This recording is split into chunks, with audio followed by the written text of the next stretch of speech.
In the shop, we have a 99 Camry with a 2.2-liter engine and about 207,000 miles on it. It has no drivability issues, but it's failed an emissions test. It also has a P0446 trouble code set. P0446 means the computer has detected a leak when the vacuum switching valve, or VSV, has switched to the canister during an EVAP monitor test.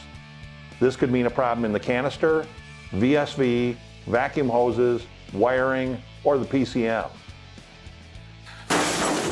Our first stop is to check with Identifix to see if there's any common failures for this code on this vehicle. Bam! There it is. Look at that. The vast majority of results for this code has us replacing the entire canister. But the canister is an expensive guess.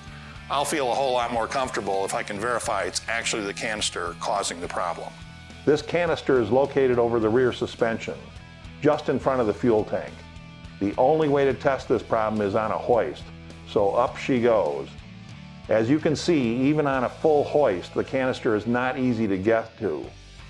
First, we check the hoses and electrical connections. Everything looks good here. It's time to pull the canister and perform a bench test on it. To get this canister snaked out, you have to drop the exhaust system at least a few inches, and as you can see, it's still a tight squeeze. Start the testing by shaking the canister and search the vacuum hoses for charcoal chips. If any are found, the canister needs to be replaced and the lines on the vehicle need to be blown out. Before you proceed with the remaining diagnosis on this system, you first must verify whether you have an early or late design EVAP system. This is dictated by year and model, as this diagram shows. We're working with the early design. This design is unique because it incorporates a three-way VSV. Later designs use a bypass VSV. This VSV has three connections. One goes to the canister,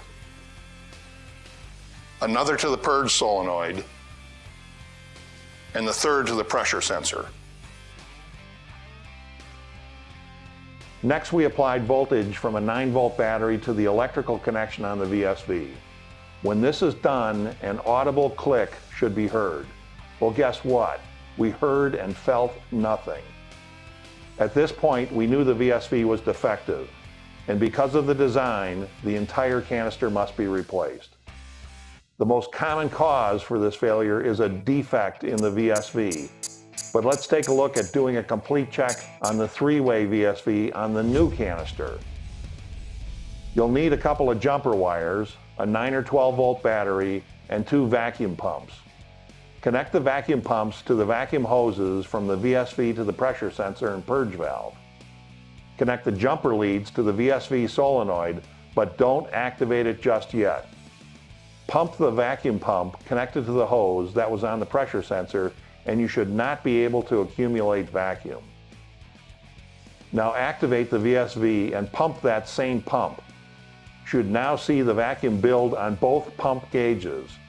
Stop when you reach about 18 inches. Disconnect the battery and the vacuum should hold on the gauge connected to the purge valve for at least 10 seconds. Now reconnect the battery and the vacuum on the gauge should drop to 0. If it operates like this, the VSV is working properly. Now, just reverse the order and replace the canister and clear the codes. This vehicle now passed the emission tests and we have one happy driver. We'll see you again next time in the Wells Garage.